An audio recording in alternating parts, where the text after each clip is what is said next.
Hey, how's it going, everyone? My name is Derek Afasi. I'm the owner of Afasi Financial Group and RetireSharp.com. Today's topic, I want to go in depth regarding the difference between an annuity and an IRA and cover the misconception about the differences between them, because realistically, an IRA could actually be set up through an annuity contract. So to start off, I'm going to go over some different things. What is an IRA? How can an annuity fit within an IRA? How could an annuity be established with something known as non-qualified monies or like cash-related monies? And then why would somebody leverage their IRAs, or maybe let's say their old retirement accounts such as their 401k, 403bs, or IRAs, and transfer them into IRA annuity accounts? Avoiding common mistakes and then seeing some of the benefits of those routes as well. So to clear off the screen, the most common type of retirement account is something known as a 401k account. So this is usually established through a private employer, where an employee would be working for a company. They'd be receiving their employee benefits package saying, okay, these are your health insurance, your dental insurance, different ancillary related products. And oh, by the way, we have something known as a 401k retirement account that you could place dollars into. You could place a percentage of your salary that you're making each week, each month, each year, and you could put that into a type of retirement bucket. Now, the way on how a 401k grows is going to be similar. That type of formula is going to be similar to any sort of, retirement account, investment, cash account, etc. And it goes by contributions and rate of return equals what your account value is at the end of the day, at the end of the year. So if somebody is working for a company, think of a 401k as a bucket, and they say, okay, I make $100,000 in a given year. I'm going to put 5% of my salary into my 401k plan. So we understand the contribution in that scenario is going to be $5,000. Well, a 401k, it's known as a pre-tax plan, meaning that anytime the individual is putting monies into this type of 401k, they're getting a tax deduction off of those dollars that they're placing in there. You have the contributions that are growing in this bucket tax deferred. And then you also have a rate of return that could be positive or it could be negative, that could also grow this bucket further and further on a tax-deferred basis. So when it comes time to retire, it comes time to pull out these monies, when any dollar that they're pulling out, that the individual is trying to pull out of this type of bucket, is going to be fully taxable. Now, that's important to note when you're leveraging a 401k into an IRA rollover, and then how exactly to customize different IRAs to establish them in annuities or leave them towards investments or safe growth strategies, whatever that might be. So we understand if an individual contributed money into a 401k account, the 401k, when you're working for your company, and this could be also 403b account, this could be thrift savings plan, this could be 457 plan, whatever the case might be, they're going to give you a bunch of funding options, about anywhere between, it's going to be more limited funding options, anywhere between typically 10 to 20 different options to choose. And it might say, okay, you have, U.S. stock market type indexes that, or mutual funds that could be related, within your investment strategy. So you might have like U.S. stocks as one, you might have like U.S. bonds as another, you might have blended strategies. So usually it's only about 10 to 20 different options total, or 10 to 25 different options total that you could choose. So if you went the route, if you allocated your dollars towards the stock market and the stock market went up, well, then you're obviously going to see a positive into your account for that day, for that year. If the stock market went down and you were invested in the stock market, well, then you're going to see a negative in there. Similar to like a 2008 where, individuals experienced large losses, or 2001 when individuals experienced large losses. It didn't matter how much their contributions were into their plan. It went by contributions. When this rate of return came back negative, it was equivalent to someone taking a sword and slicing their bucket. When it was positive, then they saw the good growth, and that bucket was growing larger and larger and larger. So if somebody has a type of growth mindset, and they say, okay, I have, my 401k account. Let's say that they left an employer, or they're nearing retirement. Well, then they could be eligible to take the 401k and roll it over into something known as an IRA. So with the 401k, we understand this bucket is contributions and rate of return equals what the account balance is. contributions, that's something that the individual is establishing. This is the controllables that the individual is setting up. If they put $10,000 in one year, they put $5,000 in one year, they could obviously control how much money that they're placing into that 401k. The rate of return, they're limited on those 10 to 20, 10 to 25 different options to choose. There's only so much juice that you could squeeze out of those types of options, out of those types of investment options, or depending upon what those options are. It might be fixed accounts. Typically, these are going to be mutual funds, related in that 401k. So when we utilize an IRA, when somebody's eligible to take their 401k monies and roll it over into an IRA or traditional IRA, what exactly does that mean? Well, if we put an IRA and we think of that same sort of formula, contributions and rate of return equals account balance, well, the rollover is ultimately going to be the contributions that's being placed in there. So if there was 100,000, I'm just using really easy math, 100,000 from the 401k and this person rolled it over into the IRA, well, then 100,000 is going to be starting there as essentially a type of contribution. It's just known as a rollover. So now the bucket's already sitting at 100,000. But instead of being limited towards the 10 to 25 different choices to choose, the different stocks, bonds, mutual funds, commodities, real estate indexes, whatever might be in that 401k account, the rate of return on an IRA could be customized better. So you could have this into fixed accounts. Essentially you have, instead of about 10 to 25 different eggs in your basket to choose from, you have over thousands. So you might have over 3,000 to 5,000 different eggs in your basket to choose from. So if we're mainly sticking to a growth strategy, an individual could leverage the 401k and say, okay, I want to have higher quality funds at a cheaper cost, something that gives me a better risk-adjusted return. So this is why, because they have now pickings from 3,000 to 5,000 different eggs, they could squeeze out a lot more juice into that rate of return and diversify themselves a lot better. So this is the main reason on a growth play why an individual would leverage this towards an IRA. And this would be an IRA that's established through different types of investments. So, this is the common approach. This is why I want to at least tackle this sort of scenario, because this is the common approach with an IRA. And individuals think automatically if they put monies into an IRA, it has to be in investments. And that is definitely not the case. You could have your IRAs establish a whole slew of different ways. Let's say somebody is terrified of investments. They hate the market. They hate the bond market. They hate the fixed income market, but they just want to have a fixed account, and they have a 401k and they're eligible to do a rollover, or they've already accumulated monies into an IRA and they want to do a transfer or have the different options, the rate of return set up more in a fixed type account.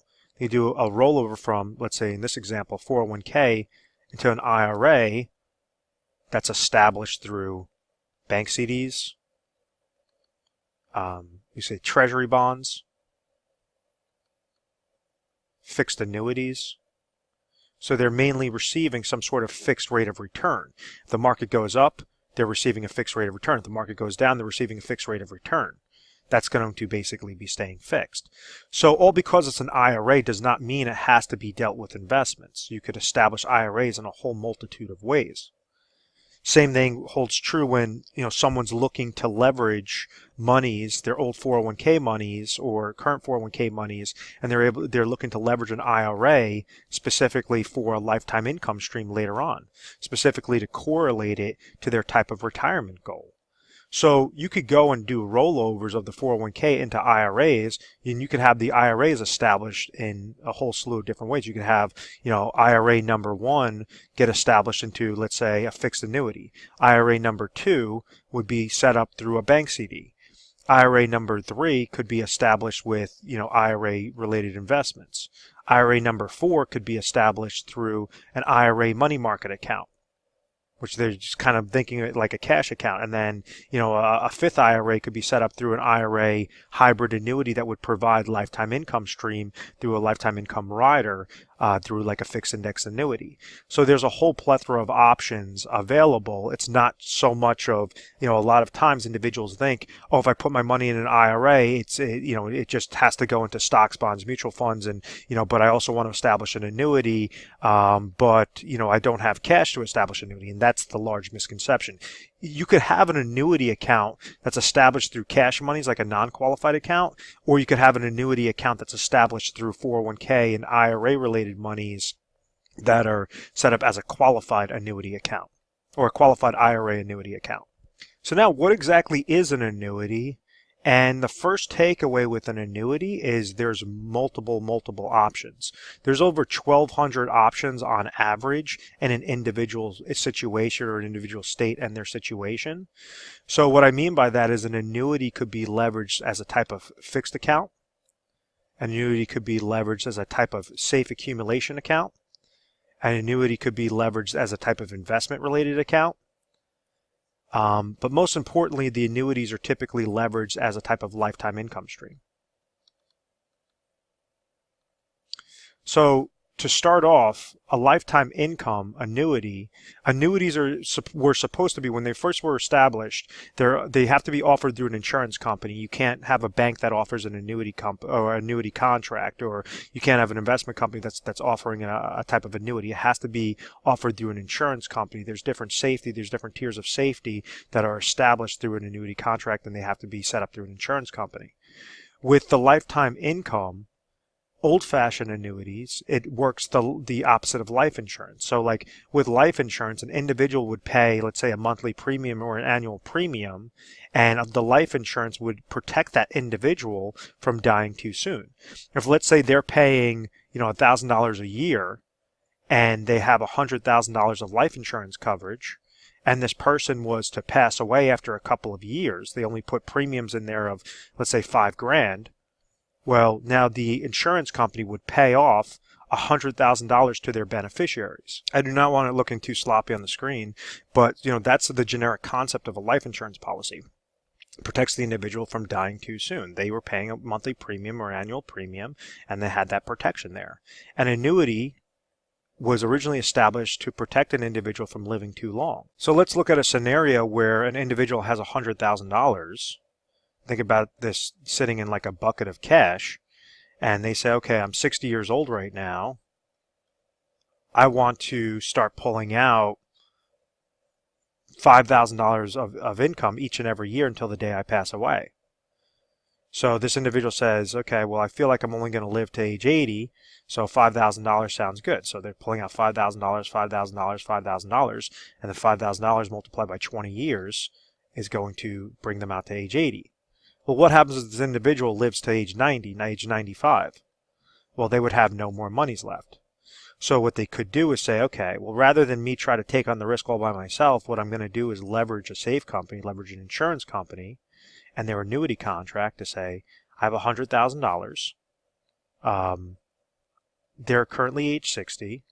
What's the best offer that the best insurance or the best annuity contract could provide that would give him more lifetime income? So maybe out of this $100,000, the annuity company says, okay, we're going to give you $6,000 every year until the day you pass away. So now this individual is living and living and living and living. Let's say even, if they lived to age 80 or they lived to age 90, well, they would have been paid from age 60 to age 90, they would have been paid $6,000 per year. $6,000 multiplied by 30 years would have given that individual $180,000 total throughout their lifetime. It didn't matter how long they lived. They could have lived to age 100. The insurance company was still on the hook to pay them $6,000, $6,000, $6,000. So that was old-fashioned annuities, and that's known as annuitization. The individual would give up a lump sum of money to receive back a set dollar amount each and every year until the day that they passed. The caveat to that, the opposite side of the coin essentially is, well, what happens if this individual had $100,000, they were said, oh yeah, I'm going to get $6,000 per year, I expect to live long, and then all of a sudden, after 2 years, this person passes away. So they would have received, they were age 60, they passed away at age 62, they received one premium payment of $6,000, a second premium payment of $6,000, and now the insurance company is walking away with an $88,000 profit, and they were able to reinvest those monies on the back end. So this was the downfall to annuities. This is why a lot of individuals, they think that, okay, annuity contracts are only established through annuitization with this type of example, and that's not the case. There's been innovations of annuities. There's been innovations in the 1980s, the 1990s, early 2000s. You had 2008, which was a large shift with how annuities work, where now you could actually set it up for a combination of growth, and you could also establish something through a lifetime income rider that would give the individual lifetime lifetime income, but still, if they did not, let's say if they did not outlive their monies, whatever was remaining in that account balance would get left over to the beneficiaries. So in an example, in a really easy example with, let's just say, a hybrid annuity, a fixed index annuity with an income rider, if the individual was receiving, let's say they had $100,000, they went to an insurance company, they got set up with an annuity with an income rider, and they're receiving $6,000 per year. And same scenario, the individual lived 1 year, lived the second year, and then he passed away. Well, the $88,000 that's essentially sitting there, let's say everything else being equal, there was no growth onto that account, that $88,000 would not go to the insurance company. That $88,000 would actually go back to his beneficiaries, whoever that individual named as their beneficiaries. If we look at the opposite scenario, so that's already obviously a good thing, much better than how those old-fashioned annuities work with that annuitization provision. So now let's look at the situation where the individual, gave $100,000. They're age 60. They live to age 90. Well, they would keep, exhausting $6,000, $6,000, $6,000 from their bucket, from essentially, this account value related bucket, even if their bucket was exhausted at a specific point, well before age 80. They would be receiving pure profits each and every year so they would be receiving, in this example, the $180,000. They gave $100,000. They had peace of mind that if they passed away too soon, whatever was remaining in the account balance would get left over to beneficiaries. And then when it came time to, by the time that they would have exhausted their monies, if they think of it like a bucket of money, when they have no more money left that they can't pull from, well, this is the beauty of having it in an annuity contract, because the insurance company is on the hook to constantly pay them that lifetime income, lifetime income, lifetime income. So what it essentially does is it takes large lump sums of monies, whether that's in qualified accounts that you could set up into like an IRA related annuity, or if it's in non-qualified accounts like cash related accounts, and you could set them up into a non-qualified annuity. But you could establish a type of, a kind of like a personal pension plan that's leveraged, or a type of retirement insurance that's leveraged through, through this type of annuity contract through an insurance company to say, I'm going to not outlive my money. This is protecting me from living too long. So that's obviously how the lifetime income play works, and that's a common route on how individuals leverage annuities. But also understand that annuity contracts could be set up for like a fixed rate of return, kind of like a bucket, if similar to how like a bank CD works, where it's just getting a fixed rate each and every year. It's the same sort of concept, but it's through an insurance company. So maybe if like a bank CD, a 5-year bank CD is currently paying 2%, typically a fixed annuity would be paying 3% or maybe 3.5% for that same 5-year interval. So this is why individuals start to gravitate towards the fixed annuities. If the market goes up, they're receiving 3.5%. If the market goes down, they're receiving 3.5% in this hypothetical example. So it's just everything's going to be fixed. By leveraging a fixed index annuity, this gives a safer accumulation or safer mindset for the individual that says, I like the market, but I hate the downside of the market. I don't like fees. I don't like advisor fees. I don't like mutual fund related fees or fund related fees. So I just want to have safe accumulation, something that could beat out the pace of inflation, something that could beat out the low fixed interest rate environment that we're getting into right now. So this is where they might want to establish some of their monies towards a fixed index annuity that says they're, if you think of it like their money with a bucket with a lid over it, each year, if their indexes increase, it's as if someone opened up the lid, poured the gain inside, and now they have a larger bucket. The next year, if the indexes go down, well, then they're going to have a floor of 0%. So it could never go below 0%. And then you might have certain cap limits, or you might have some uncapped indexing strategies, but something that should give a nice consistent rate of return with, allowing that individual to have that peace of mind. So that's the quick synopsis of how different types of annuity contracts. How exactly do we leverage, or how do we commingle an IRA into an IRA, or set that up as an IRA annuity, and why would that be beneficial for an individual's position? So I want to go through a financial planning technique that a lot of individuals, they overcomplicate a situation with retirement planning. And understand that if we just stick with the formula, point A, where's the individual right now? Point B, when do they want to retire? how to make sure that point A to point B is established efficiently, and then from point B until essentially point C, or we'll call it DOD, date of death, how exactly could they make sure that they're not outliving their retirement savings? So there's 3 things that every individual needs to figure out before they're retired, or if they're currently retired, on how to stay retired forever. And what this would result in is retirement confidence. Those 3 things are broken down into income, emergency, and inflation. Let me clear off the screen a little bit. With income, if an individual wants to retire, they have to make sure that their income is greater than what their expenses are. If they're no longer working, they have to leverage their assets or their their guaranteed income streams, essentially like Social Security, pension income, and then whatever their retirement accounts are, whether that be in cash buckets, whether that be in 401k, whether that be in IRAs, whatever that is, to make sure that these different buckets that they're pulling from could be greater in conjunction with the Social Security and the pension income, could be greater than what their expenses are. If somebody has $100,000 of retirement expenses, but they're only being able to receive $60,000 of income, well, their expenses are greater than their income. This individual cannot retire, or they have to severely budget themselves to make sure that you could at least match up the $60,000 to $60,000 worth of expenses, or work longer to fund these buckets a little bit longer and make sure that that you have the funds available to live off of that $100,000 expense budget, when you're no longer working.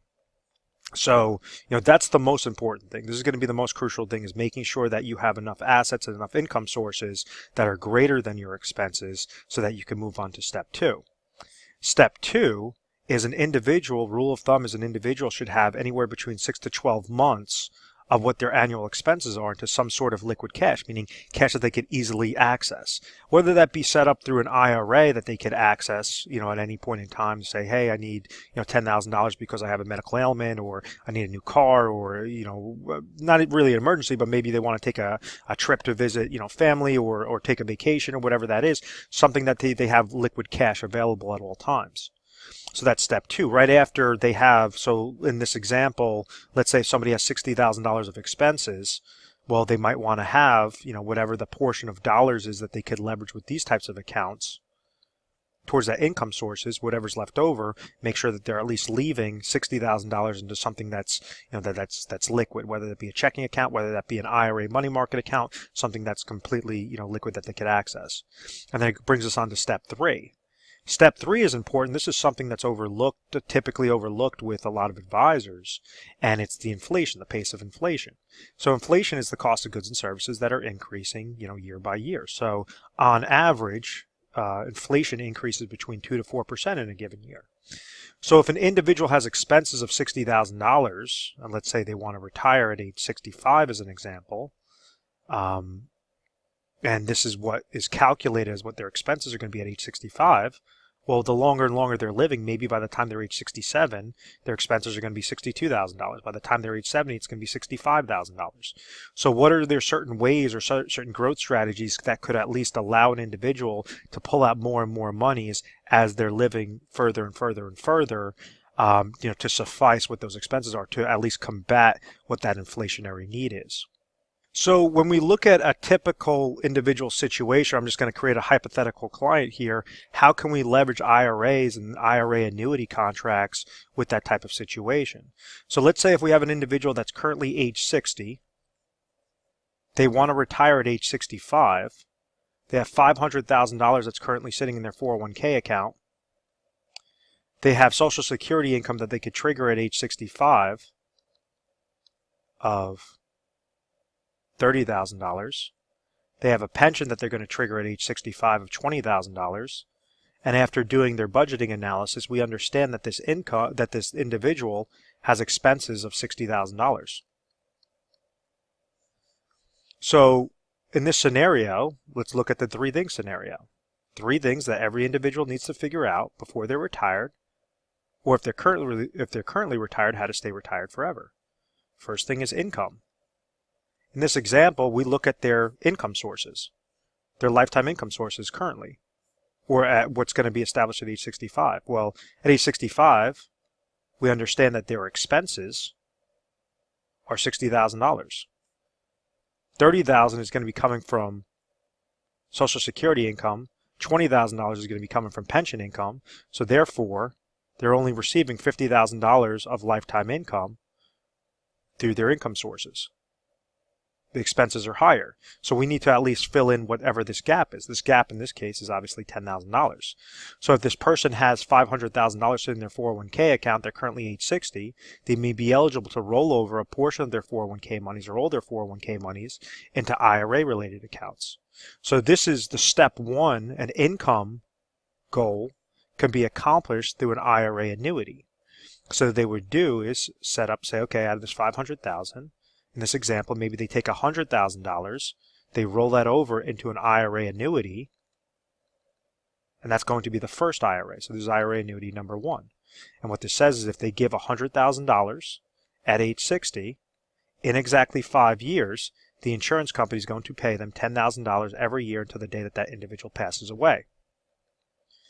This isn't just some random company, or it's not just an everyday company right up the road. This is going through over 1,200 different points of data. So this is something that we do very well. We're an independent agency, so we leverage every carrier, all the different strategies, some proprietary carriers as well as proprietary contracts to make sure that mathematically it's going to be the smallest amount of dollars out of the 500,000. If we understand that the best payout is going to be with company XYZ, and they say if $100,000, if you give it to company XYZ, they're going to give you 10 grand back. Well, we want to make sure we're going with the top option, because maybe company ABC says, oh, if you give us $200,000, we'll pay you $10,000 of income. Well, why would you use $200,000 of your monies if you could just put $100,000 in a better product with a better company? So that's the different shifting. That's the different smoke and mirrors that insurance companies like to play. And this is why we want to make sure that the IRA annuities are optimized. If you're looking for income, how do we optimize it for income? If you're looking for growth, how do we optimize it for growth or safety or whatever that case might be? So now this brings us on to step number 2. Let me clear off the screen a little bit. So step 1, we want to suffice what those income sources are and use the smallest amount of dollars out of their assets as possible and only as much as necessary. So this says, okay, out of the 500,000, as long as we leverage $100,000 in this hypothetical example with the best IRA annuity number 1, this is going to accomplish $10,000. So we have $10,000 of income, we have $30,000 of Social Security income, and then we have $20,000 of pension income. So in total, this $60,000 is going to equal the $60,000 of expenses needed at age 65. Step 2, emergency funds. So maybe with emergency funds, we go and we understand that there's $60,000 of expenses. So we want to have anywhere between 6 to 12 months of expenses set aside in a type of cash emergency related account. So maybe this would require $50,000 to get set up into IRA money market account. Kind of think of it like a checking account or a savings account, something that's not really going to be hindered with any downward market losses, something that this individual could just easily access. So this is IRA number 2 with a money market account. This does not mean that you put it with an IRA annuity. This means you just have it, you make sure that the IRA is established properly for this individual's goal. So out of the original $500,000, we understand first $100,000 went into IRA number 1 with an annuity. The second $50,000 went to IRA number 2 with a money market account.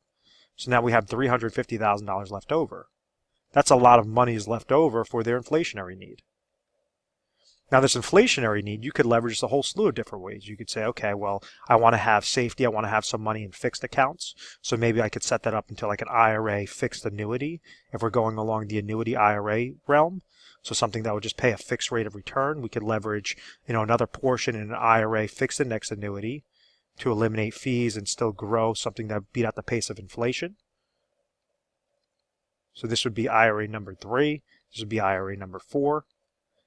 You could have remaining monies in IRA different investment related accounts, number 5. So this could be in different investment related accounts because now these are essentially your fund monies. You already have all your other dollars protected on a safe accumulation strategy. You have it protected with lifetime income. You have it protected with emergency. So in a given situation, You could leverage a simple $500,000 account as an example, or $100,000 or $1 million account, and you could just splice that up into a whole slew of intervals so that it's accomplishing your goal successfully. So if we break it down into very simplistic components, the individual's point A is they're currently age 60. Their point B is they're age 65 when they want to retire, and they want to make sure that they're not outliving their retirement monies. They're not falling victim to the statistics that individuals outlive their retirement monies, especially seniors, baby boomers outlive their retirement monies constantly because they're trying to basically invest their monies. They're trying to be super aggressive. They're paying a bunch of fees for being set up in those investments, and they're trying to pull monies out while getting hindered with downward market losses, and they're trying to pull out more and more monies to keep up with that pace of inflation. That's not a plan. From point A to point B all the way to point C, or date of death, that is a plan. This is setting it up like perfect intervals, like a perfect puzzle piece, so that everything fits all within, one type of plan, and you have that safety, you have that peace of mind, so that if you do want to splurge and you do want to invest your monies and have fun with your investments, well, you have the correct dollars that are set aside for that, for that type of plan, or for that type of strategy. So annuities could be leveraged through an IRA. There's not a difference between an annuity and an IRA. Like an IRA could be established through an annuity. You could also have annuities that are set up with cash monies, like I mentioned throughout this video. But the large takeaway is you don't just have to go and dump all your monies into the annuity. An annuity is a great concept, but there's a lot of smoke and mirrors out there. There's a lot of crappy companies, a lot of crappy contracts out there. The ones that are good are very good, could be extremely well for your position. Like out of the 1,200 plus different companies that we go through, we usually have about, anywhere between 3 to 5 main options. Anything beyond those 5 options are just crap. So, we're sifting through a bunch of stuff, making sure that the individual could mathematically put in the smallest amount of dollars and only as much as necessary that keep the most money in their pocket at the end of the day, the end of the year.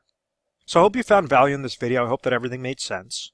If you're interested in finding out more information or seeing exactly how we might be able to help you with your current situation, just give us a call. We have 24-hour, 24/7 customer service. You can give us a call mornings, nights, weekends, holidays, whatever the case may be, and ask to speak with a specialist, or ask to speak with, say that, I saw a video online. It was the difference between annuity and IRA, and different things were interesting. I was seeing if you guys could help me out with my situation, and feel free to give us a call at any time.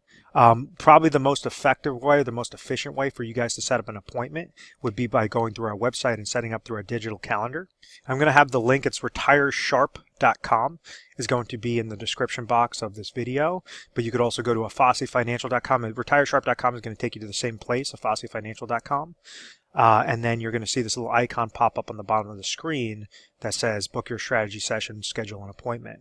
And then so you could go and have a time that works out best for you. If let's say you want to send us a message and maybe a weekend works better for you, just send us over a message and we'll make sure that we'll have somebody available to take your call at that time, or reach out to you and do a virtual conference, or depend upon which area that you reside in. So once again, I hope you found value in this video. Please feel free to subscribe to our YouTube channel, Retire Sharp, so you could have access to the most updated videos. Thanks so much, guys.